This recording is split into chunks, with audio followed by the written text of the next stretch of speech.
Shalom, salam damai sejahtera di dalam Tuhan Yesus Kristus. Sabda Sadik hari ini dipilih dari Kisah Para Rasul 4 ayat 8 sampai 15 dengan judul Roh Kudus memampukan untuk bersaksi dengan berani.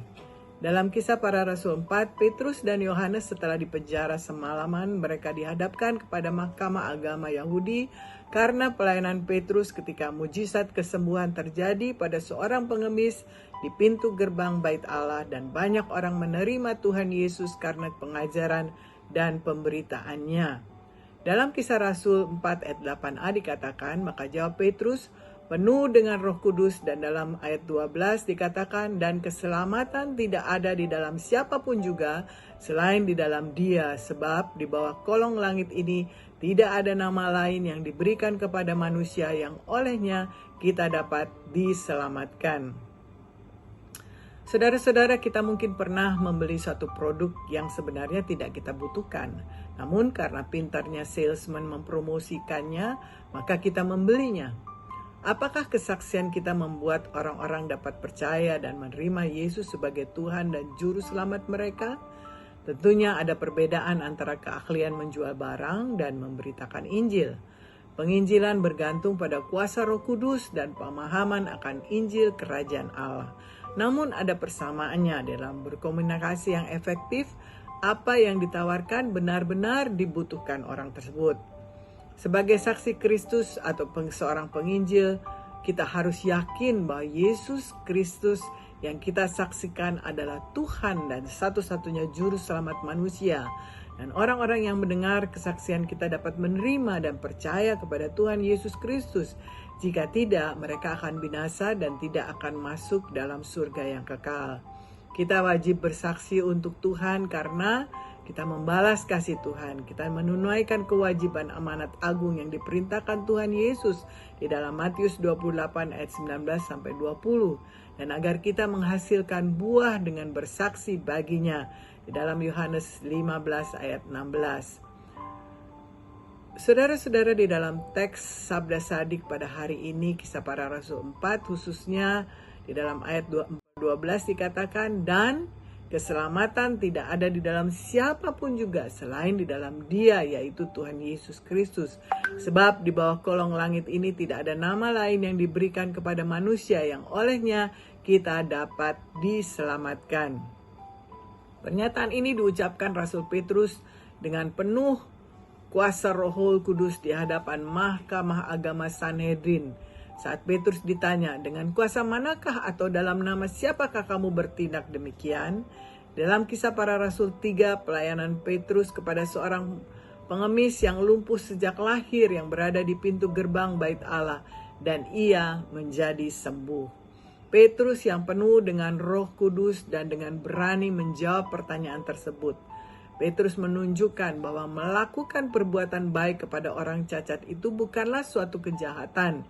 Kemudian Petrus mendakwa para Sanhedrin karena mereka telah menyalibkan Yesus yang telah dibangkitkan Allah dari antara orang mati, yang di dalam namanya orang lumpuh itu pun telah disembuhkan. Lebih lanjut, Petrus memberitahu mereka bahwa keselamatan tidak ada di dalam siapapun juga, sebab di bawah kolong langit ini tidak ada nama lain yang diberikan kepada manusia yang olehnya kita dapat diselamatkan. Setiap orang percaya harus berani berkata seperti Petrus dan Yohanes, walaupun di bawah ancaman penganiayaan. Hari ini masih banyak orang yang belum mendengar firman Tuhan dan mendengar tentang Yesus Kristus adalah Tuhan dan Juru Selamat, karena tidak ada yang memberitakannya. Adalah kewajiban kita sebagai orang percaya untuk memberitakannya dengan berani dan dalam urapan serta pimpinan kuasa Roh Kudus. Ketika kita bersaksi, pasti akan ada reaksi mereka yang mendengarkan kesaksian kita. Mereka akan menjadi percaya dan ada yang tetap tidak percaya. Dan juga ada kemungkinan kita mengalami keadaan di mana kita dicemooh, dicaci maki oleh orang lain, dihakimi, bahkan mungkin disidang sebagaimana yang dialami oleh Petrus dan Yohanes, disidang oleh Mahkamah Agama Sanhedrin. Diancam, disiksa, dipenjara, bahkan mungkin dapat dibunuh. Jika ada kecenderungan menjadi saksi Kristus yang diliputi rasa takut, hendaknya kita berdoa agar Tuhan memberikan kepada kita keberanian yang kita perlukan untuk berbicara bagi kemuliaan Yesus Kristus. Kita semua hendaknya berupaya menjadi saksi Kristus yang efektif dan benar. Di dalam Kisah Para Rasul 4 terdapat ciri orang yang bersaksi dengan benar dan efektif seperti Petrus dan Yohanes, yaitu pertama, dipenuhi Roh Kudus dan memiliki keberanian. Walaupun Petrus dan Yohanes menghadapi intimidasi dan ancaman di hadapan orang-orang Yahudi yang berkuasa saat menghadapi Mahkamah Agama Sanhedrin, Petrus dan Yohanes dengan berani mengingatkan bahwa mereka telah menyalibkan Yesus, bahwa Allah telah membangkitkan Yesus dari kematian, dan bahwa Yesuslah satu-satunya jalan keselamatan. Jika Petrus merasa takut, dia hanya akan mengatakan apa yang menurutnya perlu untuk menjamin keselamatan dan pembebasannya saja. Namun sebaliknya, Petrus dengan berani memberikan kesaksian tentang para pembunuh Yesus karena Petrus dipenuhi dengan Roh Kudus. Gitu. Kita baca di dalam Kisah Para Rasul 4 ayat 8. Jika Petrus bekerja dalam kemitraan dengan Roh Kudus, kiranya demikian juga dengan kita. Dalam menghadapi apapun, kita harus selalu mencari lebih dahulu tuntunan Roh Kudus dan mempunyai sikap patuh dan menyerah agar kita dapat dipimpin oleh Roh Kudus seperti domba dipimpin oleh seorang gembala. Jika kita ingin menjadi seperti Petrus dan Yohanes, kita harus dipenuhi dengan Roh Kudus. Yesus telah mengatakan kepada murid-muridnya bahwa mereka akan dibawa ke hadapan para penguasa. Namun jangan khawatir terlebih dahulu tentang apa yang harus mereka katakan, karena Roh Kudus akan mengajari mereka pada saat itu juga apa yang harus mereka katakan. Itu kita dapat baca di dalam Lukas 12 ayat 11 sampai 12. Dia berjanji bahwa dia akan memberi mereka perkataan dan hikmat yang tidak akan mampu ditolak atau dibantah oleh lawan-lawan mereka. Dalam Lukas 21 ayat 12 sampai 15. Jadi kesaksian Petrus di hadapan Sanhedrin bukan karena keberanian alaminya atau pidato atau kesaksiannya yang luar biasa itu, tapi itu semua karena Roh Kudus yang ada di dalam diri Petrus. Apa artinya ini? Yang pertama, saksi yang dipenuhi Roh Kudus dikendalikan oleh Roh Allah. Kita perlu ingat bahwa pelayanan utama Roh Kudus adalah memuliakan Tuhan Yesus Kristus. Dalam Yohanes 16 ayat 14 dapat kita baca di sana. Sehingga orang yang dipenuhi Roh Kudus akan selalu memuliakan Yesus. Saksi yang dipenuhi Roh lebih menaati Allah dibandingkan manusia, bahkan di bawah ancaman penganiayaan atau kematian sekalipun.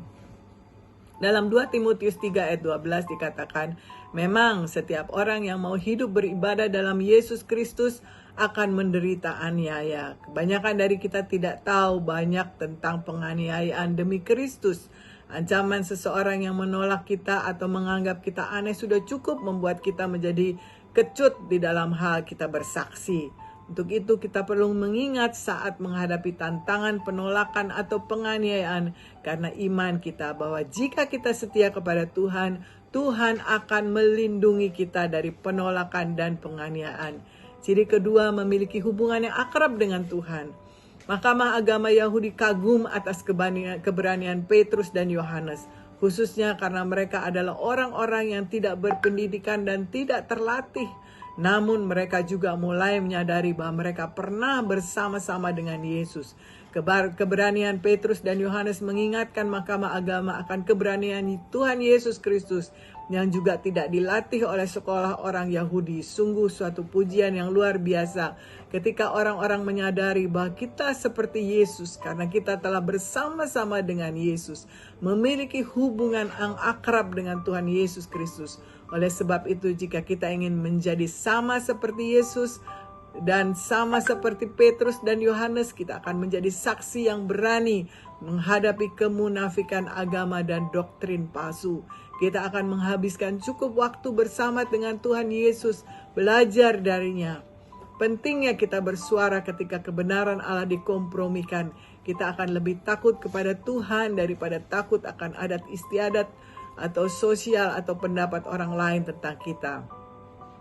Ciri ketiga, memberikan kesaksian tentang apa yang diketahui secara pasti. Para murid Yesus tidak dapat berhenti menceritakan apa yang telah mereka lihat dan dengar. Mereka telah melihat Tuhan Yesus bangkit. Mereka melihat Yesus naik ke surga. Mereka mendengar Yesus menjelaskan dari kitab suci bagian tentang dirinya. Mereka telah melihat Yesus menyembuhkan orang lumpuh dengan kuasanya. Maka murid-murid Yesus berbicara dengan penuh percaya diri mengenai masalah ini. Dari teks Kisah Para Rasul 4 ada 5 hal yang perlu kita ketahui dengan pasti. Kita mengetahui dengan pasti bahwa Yesus telah bangkit dari kematian. Kita mengetahui dengan pasti bahwa Yesus mengenapi banyak nubuatan perjanjian lama. Kita mengetahui dengan pasti bahwa Yesus melakukan banyak mujizat yang telah dibuktikan oleh para rasul dan orang-orang beriman. Yesus telah menyelamatkan kita melalui iman di dalam namanya, dan bahwa Yesus Kristus akan menyelamatkan siapapun yang berseru dan percaya kepadanya.